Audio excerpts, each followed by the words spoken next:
How's it going? Happy Monday. So it is Monday here for me, and this is actually also the first day I'm getting back from a vacation, and I came back with a lot of really cool ideas that I wanted to bring to you in the Market Authority community. And one of the ideas was starting off a little bit of a Monday video series here on YouTube that is a little bit more raw, a little bit less produced, and really just a collection of my musings, right? So we're gonna call this Monday Musings. This is gonna be totally off the cuff, completely unscripted, and really just a little bit about what's on my mind on any given week in the real estate community. So I have a really unique situation as a producing real estate agent. So if you didn't know, if you just watch these videos for the tips, that's totally cool. I'm actually still a producing real estate agent with my husband. We're a small but mighty team here in Phoenix. And so one of the advantages that I get is I'm actually speaking from experience and sharing a lot about what I'm learning in the marketplace as I'm in the trenches with you. And so that's also kind of where I got the idea for the Monday Musings here, FYI. And I wanted to talk today a little bit about why real estate agents seem to have trouble with lead generation. And a lot of times when I'm speaking to real estate agents to help coach them, totally just had something in my eye. When I'm speaking to agents to help coach them through challenges or learn more about where their business is at and where they want it to be, I get to find really cool insights into how conditions in the market and in this changing economy are creating friction points for them in their businesses. And so often real estate agents think that their problem are leads, right? Like they're not generating enough leads, they're not getting enough contacts, or they just can't seem to convert the number of people that they need to turn into deals in their pipeline. And I want to share in this quick video a little bit about why I think that is. I think that there are a couple of different reasons why real estate agents ultimately struggle with generating leads. And I think it has nothing to do with finding a lead just as it is. Honestly, I think that finding a real estate lead is easy because everybody is always going to have some kind of real estate need on their mind. You can literally stand out in front of a grocery store talking to people as they come in and out and find a real estate lead, right? So like finding people who need help with real estate services is never really part of the problem. But what I actually find is there are actually underlying issues and challenges that hold real estate agents back from converting leads at a high level. So I always find that the more important skill is actually being able to convert leads. Now I want to share like 2 or 3 of the main challenges here. Now the first thing that I think is the core issue that real estate agents are struggling with is real estate agents really don't understand how to describe a lead, or how to define a lead rather. So let's talk about what actually qualifies as a real estate lead. In my mind, it's anyone with a pulse who has the desire, intent, and ability to buy or sell a home in the next 12 to 18 months. And so a lot of real estate agents hear that and they're like, no, but I need business now. And I understand that, but if we actually think about the cycle of homeownership and the real estate sales cycle itself, we're on a 90-day sales cycle as it is. So if you're looking at your pipeline and you think, well, I want to earn X amount in the next 90 days, whatever you're doing today is going to pay you 90 days from now. So you always have to be looking out 3 to 6 months to even be able to have an understanding of what you potentially could convert in that amount of time, right? And if your business does not have the right systems in place to convert leads over the next 12 months, you have some challenges that are going to prohibit you from growing in a meaningful way, regardless of your experience level, regardless of how much you're paying for leads, and regardless of how many people are in your database, right? So that's number one. You have to be able to generate leads that are buyers or sellers looking to transact now, in 3 months, in 6 months, in 12 months, and in 18 months.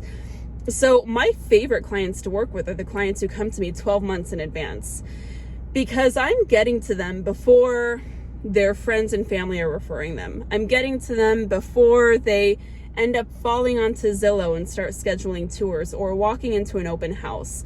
Because the warmer your lead is, meaning the sooner they are ready to actually transact, write an offer, or hire a listing agent to list their home, the more interception you're having to fight against, meaning they are being exposed to so many more real estate agents at that point, to where if you have an established commitment with them by that point, your conversion is going to suffer that much more because there is so much more competition. So that's number one. Your business has to be set up to be able to convert leads regardless of how far out they are. And I'm going to count a lead as anyone up to 18 months from now looking to make a move. Now, if you think about your business, this is not like news, right? Because you might actually be talking to people who think they want to buy next month because their lease is coming up, and then it turns out they have some affordability issues and they have to push it out to 12 months from now.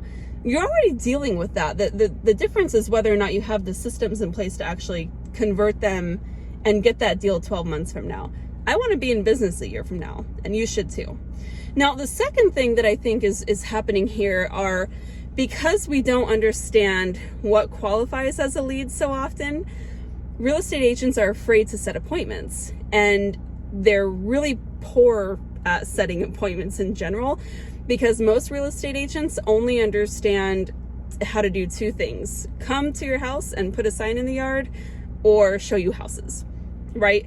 And again, if that is the only appointment that you can set, you're not setting any value. So you have to be able to set appointments with buyers or sellers who are thinking about making a move a year from now. You also have to be able to set appointments with people who have closed a year ago. Like, how often are you reaching out to your past clients besides just doing a pop by or sending an email newsletter that's probably landing in their promotions folder anyway, right? Like, you have to be setting promotions with past, current, and future. You have to be setting appointments rather with past, current, and future clients as often as you can, right? Because past clients can refer you and do repeat business with you. Current clients, you can move them closer to the closing table, and future clients, you can retention, right? Like, you can retain them, which is really, really important to do too. And so a lot of times, like, when I see this happen the most, it's when real estate agents are like, well, I'm not, Instagram on real estate isn't really working for me because I'm not really generating leads. Like, I'm posting all the time, but I'm not generating any leads there. And the first question I ask is, well, are you engaging? Because who cares how much you're posting? If it's not leading to conversations, you're not really going to get anywhere. And they say, well, yeah, I'll send DMs, or I'll leave comments on people, or I'll respond to comments on my posts. So I say, okay, cool. How are you creating that opportunity to set the appointment? And then they go blank. And so again, even on social media, which is the number one lead source in my personal business here in the Phoenix area, check me out at Bryce and Stefanie if you don't follow me already. Even on Instagram, I am constantly asking for the appointment. I am setting the appointment, again, regardless of whether they're ready to go right now or if they're just thinking about it and they think they're about 12 months out. And so don't just wait for people to ask you for an appointment. They know you're busy. They are afraid to ask you for your time. They see you out there working on in sharing what you're sharing on Instagram. Don't just assume that they're going to tell you when they're ready. You have to create those opportunities and look for the value to offer. And I think that that's probably the third most important aspect of generating leads and converting them, is understanding what value to offer. And I think, again, this is something that real estate agents really struggle with. But if you know how to define a lead, if you know what a hand raiser really looks like, what an interested buyer or seller looks like, number one, and if you know how to set an appointment with them, number two, you then have to be able to establish the value that you're offering them beyond just opening doors and putting signs in the yard. If you can do those three things, you will convert more leads and outperform any agents in your office every single time. Those three things: you have to know how to identify and define a lead, you have to know how to set an appointment with them, and then you have to know how to establish value and actually give them value beyond just showing them homes. You do those things, your business is going to be closing deals, you're going to get paid every month, you're going to be growing consistently. And I think that when real estate agents are lacking any one of those three, that's the big problem. So what do you think? I hope that you found this video helpful. I know this is totally different for me here on this channel. If you love this video, if you leave a comment, if you like this, if it seems like you think this is fun and cool, I'll keep doing it. I would love to continue doing these Monday musings because I've got a lot of thoughts and you know that I love to share them with you. And of course, if you have any questions, please leave those in the comments below or send me a direct message at Bryson Stefanie on Instagram. All the details to get in touch with me further are linked below in the caption of this video as well. Thanks so much for tuning in. Until next time, keep on crushing it.